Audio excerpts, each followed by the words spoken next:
The sailor of the Argo reaches into his satchel, removes a silver coin and presents it to the ferryman.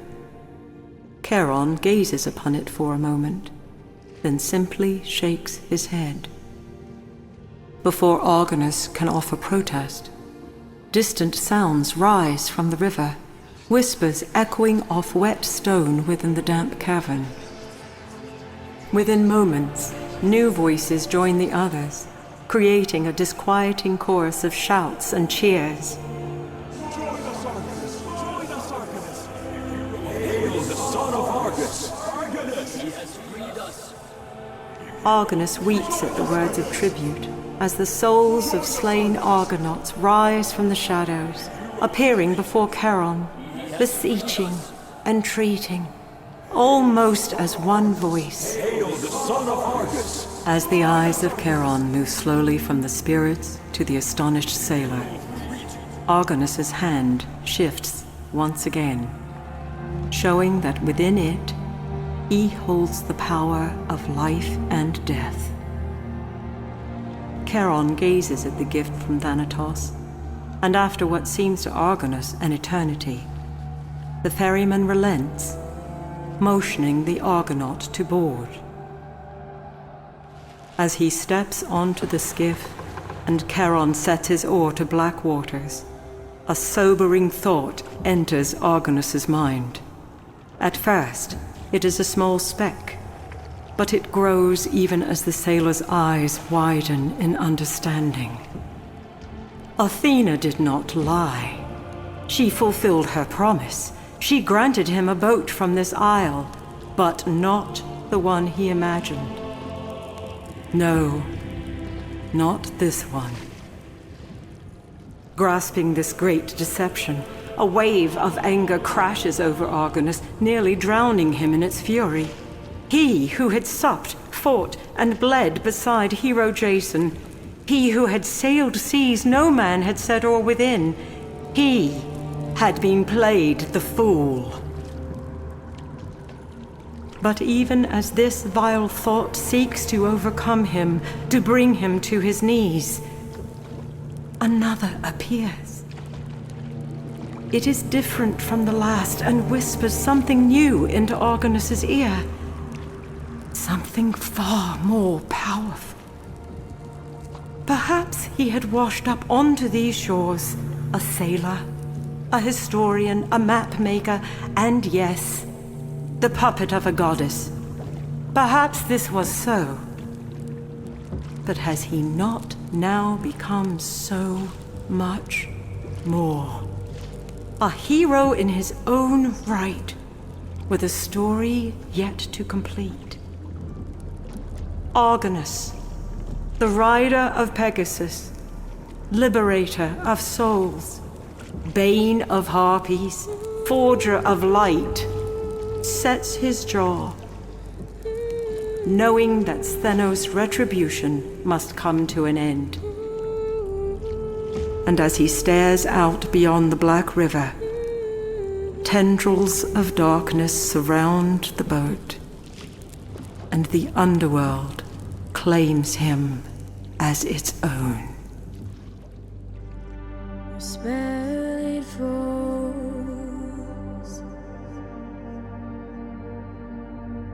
falls over me, carried on waves of blackest night. Dark waters rise over me. Your spell it falls over me. Unsalted wind beyond my sight. Dark waters cold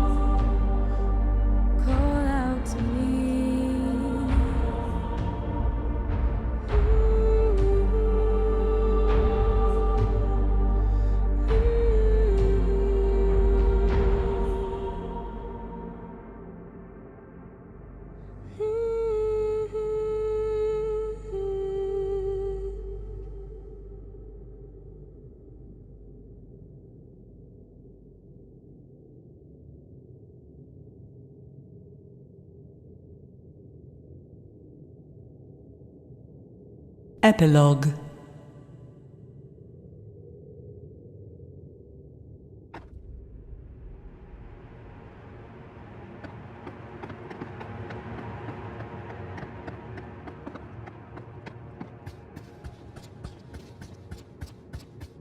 Thanatos, the servant of Hades, stands before Argonus, blocking his way to the cavern beyond. The daimon lifts his hand and speaks. Well done, Argonaut, for thou hast accomplished that which I could not. When my lord Hades recalled me to his realm, mighty Thanatos obeyed, for he is master, and I servant. Yet I am also the shepherd of the dead, and to abandon the souls of that isle went against my very nature. Thanatos looks about before addressing the sailor once more. The Gorgon is just beyond where thou dost now stand, and though thy courage is great, it will not be enough to hinder her. As I am in thine debt, Thanatos will now repay. Gird thyself for what is ahead, sailor of the Argo. And with that, the daimon dissipates into the darkness.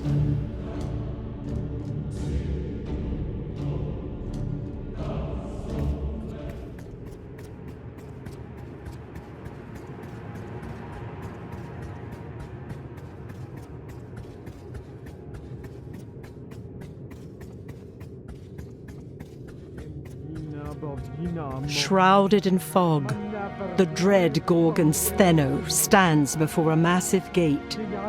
The gate to Tartarus, dungeon of torment.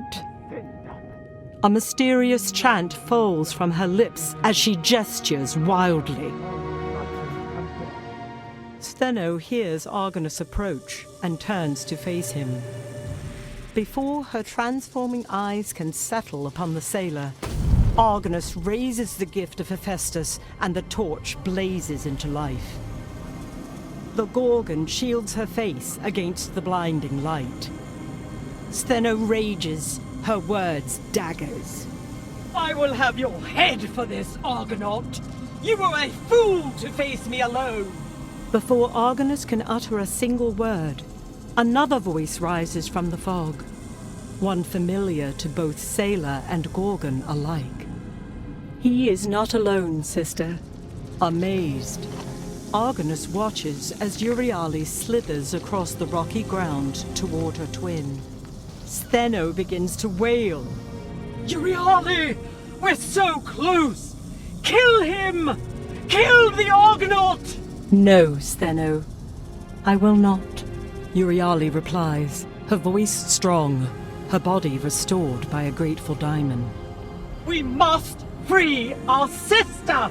We must free Medusa! No, it is you that must be freed of your madness. With that, Euryale grabs hold of her sister, and the light of Hephaestus becomes like the sun, engulfing its occupants and driving the darkness from every corner of the cavern. As suddenly as it appeared, the light fades, leaving a stunned sailor of the Argo standing alone within this dread hole. It takes a moment for Argonus's eyes to adjust to the darkness. Before him is a statue, or rather 2 statues, embraced in time. Euryale and Stheno, terrifying creatures born of gods and vengeance, are nothing but grey, pitted stone. The hand of Argonus shifts one last time, and he lets the daimon's mercy flow through his body and into the embracing statues. Stone shatters and rains down upon the rocky floor. The spirit of Stheno rises first, her soul transformed into the woman she once was. As the sailor looks on, the massive gates behind Stheno begin to open. Argonus watches as Stheno's eyes widen in fear as she is pulled into Tartarus, a terrifying shriek upon her lips. The stone doors begin to move once again, and within moments, they close, and a sound like a peal of thunder echoes throughout the room. The Gorgon's screams become distant until they, too, fade from his ears. Her sister gone, the soul of Euryale rises from the rubble to speak once more to the son of Argus. "Thank you, Argonaut," she says. "What you have done is good and right. Do not pity my sister, for this time her punishment is just. Do not pity me, as your grace has freed me from a life of torment, and now I can rest my weary head. But what of you?" Euryale says as two great portals appear. "By your actions you have earned a place in the golden fields of Elysium beside your brethren.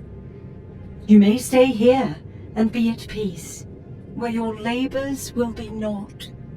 Or perhaps your story is not yet finished. If you so choose, you may return to grey swells and blue seas." With those final words, the soul of Euryale departs into the portal and is seen no more. The portal moves as if alive. Within it, Argonus can see golden fields moving quietly in the wind. Within the portal, Argonus can see the slowly moving swells of a calm sea. A smile creases the face of the sailor as he steps into the portal and whatever adventures await.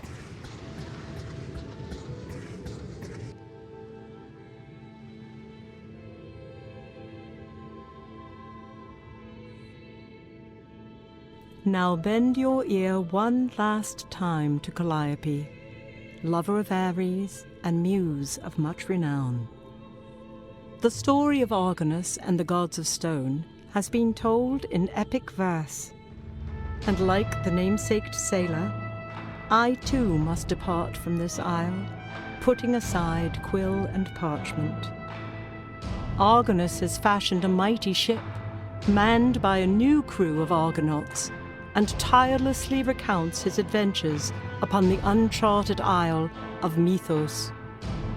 And while his legendary journeys continue, the curtain has been drawn, and our role in this grand play is at an end.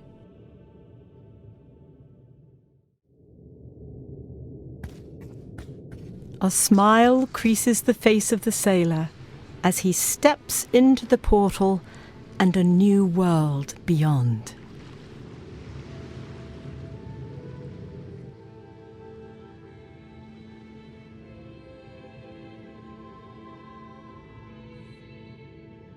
Now, bend your ear one last time to Calliope, lover of Ares and muse of much renown. The story of Argonus and the gods of stone has been told in epic verse, and like the namesaked sailor, I too must depart from this isle, putting aside quill and parchment. Argonus has been reunited with his brethren, and walks the golden fields with his mother and father. And while the day may yet come when his legendary journeys continue, for now, the curtain has been drawn, and our role in this grand play is at an end.